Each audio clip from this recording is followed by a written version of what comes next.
entonces nos dejó con los precios del huevo, con los precios del pollo, con los precios del cerdo, con los precios de los nutrientes de la humanidad en la estratosfera.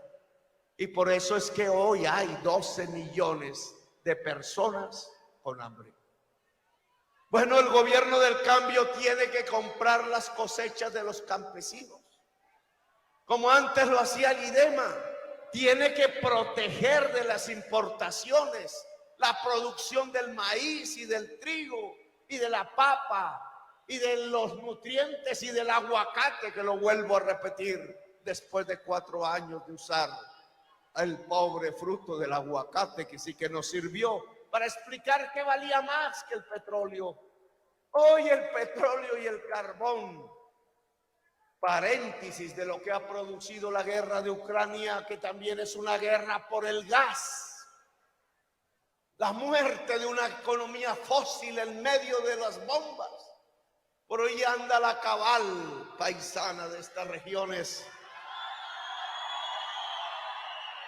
Quiso organizar por allí un mitin contra Petro, y yo me puse, pero pobrecita la cabal, ¿cómo va a venir aquí con 15 personas a sabotear esta manifestación? La cabal está delirando. Pero ya decía la señora que como Rusia era la Unión Soviética, entonces que son comunistas. Y que entonces Petro dicen que también es comunista.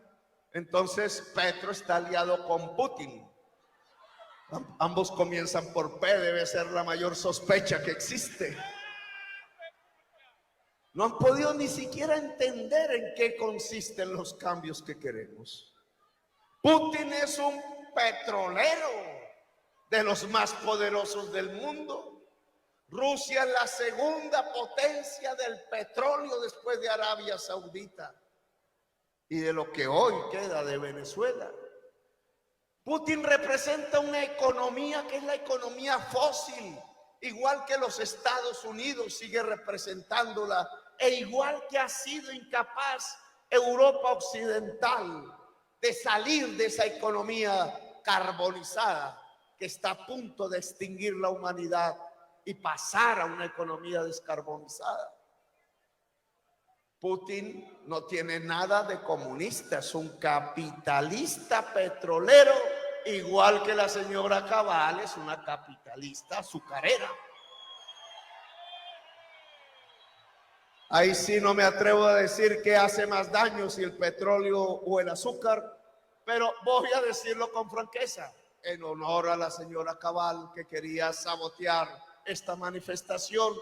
En realidad hace más daño el petróleo que el azúcar, hace más daño el petróleo que la cocaína, y nuestra economía está dependiendo del petróleo que el mundo tiene que quitar si quiere vivir. ¿Cómo podríamos ser potencia mundial de la vida siendo exportadores de petróleo, de carbón y de cocaína? Si queremos ser potencia de la vida, tenemos que ser productores de alimentos, como nuestros abuelos nos enseñaron. Tierra fértil sí que tenemos, aguas del Calio, del Cauca o del Magdalena. Aquí cerca al sur queda la estrella de las aguas, macizo caucano, junto a Nariño, la parte más angosta de los Andes. De ahí sale todo el agua de Colombia, hacia el Amazonas, hacia el Caribe, incluso hacia el Pacífico, toda el agua de Colombia, por una sola razón que no depende del ser humano, aunque el ser humano podría interrumpirla. Una simple razón: las aguas que salen de los follajes de los árboles por centenares de millones de la selva amazónica, los vientos los traen hacia los altos páramos en la parte más angosta de los Andes, y allí nace todo el agua líquida, toda la fuente de la vida de esta patria que llamamos Colombia. Miren qué sabia la naturaleza.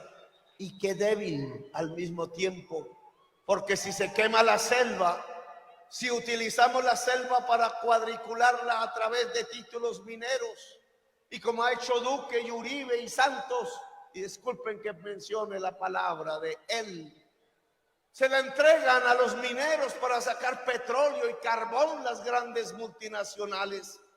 Acabamos la selva.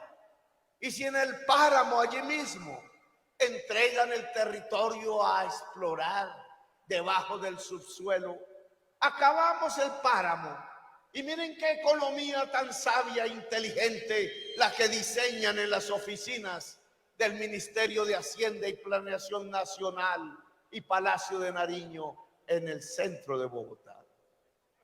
Nos creemos ricos por el petróleo y el carbón y estamos acabando la selva y el páramo, es decir, estamos acabando el agua. ¿En dónde quedaría la economía de la vida aquí? ¿Es una economía de la muerte o es una economía de la vida la que tenemos que generar en la sociedad colombiana? ¿Cuál tendría mayor capacidad de brindar riqueza y prosperidad general como ordena la Constitución del 91?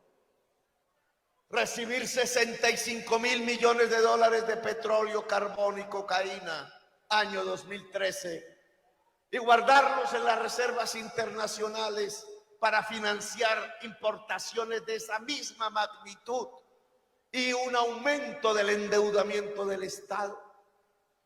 Importamos efectivamente ese año casi 70.000 millones de dólares. ¿Y qué importamos? Motos, carros, camisas, pantalones, faldas, brasieres y pantaloncillos, zapatos de cuero y cinturones.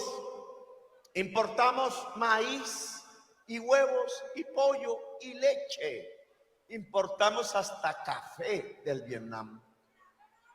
Importamos lo que podíamos producir. Y entonces las empresas aquí de camisas, de brasieres, de pantaloncillos, de medias, de zapatos, de cinturones, las empresas aquí del maíz, los que producían el café, los que producían el trigo y la papa, se quedaron sin puesto. Millones de puestos de trabajo a la calle. Las economías se nos volvieron economías informales. La mayoría del pueblo colombiano pasó al rebusque para sobrevivir, hombres y mujeres. Nos quedamos sin trabajo. Muchos dólares que mataban el trabajo. Los economistas del centro de Bogotá creyeron que la riqueza estaba en los dólares y olvidaron lo que dicen los padres de la economía, y es que la riqueza solo está en el trabajo. Cambiamos el trabajo por los dólares, es decir, cambiamos la riqueza por la pobreza. ¿Quién iba a decir que 63.000 millones de dólares al año iban a volvernos pobres? Pues miren hoy la demostración. La economía fósil, la economía de la muerte nos quebró, a pesar de haber sido los quintos exportadores mundiales del carbón. Bueno, el cambio consiste en el terreno económico en pasar a ser ahora de petroleros y carboneros, que no lo somos los colombianos, sino las multinacionales a las cuales le entregan los títulos, pasar a ser agricultores, pasar a ser manufactureros, pasar a ser industriales, pero en las condiciones del siglo XXI, que ya no es sobre la base del petróleo y el carbón, sino que es sobre la base del sol y de los vientos, que es sobre la base del agua, es decir, que es sobre la base de la naturaleza, a la cual tenemos que respetar, equilibrarnos y no depredar. Una economía del trabajo, un trabajo que cada vez está más cimentado sobre el cerebro humano. Un trabajo que ya no es del músculo como antaño, que ya no es el asadón y el surco, hijos e hijas del sol, sino que ahora se cimenta sobre el cerebro. La producción de hoy, la prosperidad de hoy depende del nivel de educación general de la sociedad. Depende del intelecto general. No hay nada más democrático que un cerebro humano, ni poderoso que un cerebro humano. Es igual el cerebro en el hombre y la mujer. Es igual el cerebro de un gringo que de un colombiano. Es igual el cerebro de un ruso que el de un ucraniano. Es igual el cerebro del que tiene la piel negra, del que tiene la piel blanca. Es igual el cerebro. Democracia es lo que exige la economía cimentada sobre el cerebro humano, es decir, sobre el saber. El principal medio de producción hoy es el cerebro, tanto en la agricultura como en la industria, como en el turismo. La economía del trabajo hoy es esencialmente una economía cerebral. Y entonces aquí habríamos que preguntarnos, ¿y las condiciones para producir esa economía dónde están? Porque no solamente se necesita de la tierra y del agua, que significa la tierra viva y no la tierra muerta y estéril que deja la mina campo abierto o el campo petrolero o el fracking. No solamente necesitamos de la tierra viva en una economía viva, sino necesitamos del cerebro vivo en una economía del trabajo. Y aquí entonces tendríamos que plantearnos los grandes cambios que necesita la economía colombiana, porque estas aguas sobre estas tierras que las hacen vivas tendrían que ser de la gente que quiere producir, tendrían que ser de la mujer del campo. Allí tendrían que caber indígenas y negros, y tendrían que caber millones de campesinos en millones de hectáreas de tierra fértil, es decir, de tierra viva. Pero fundamentalmente ese espacio vital de la producción que hoy tiene que ver con la conectividad en las ciudades, el recorrido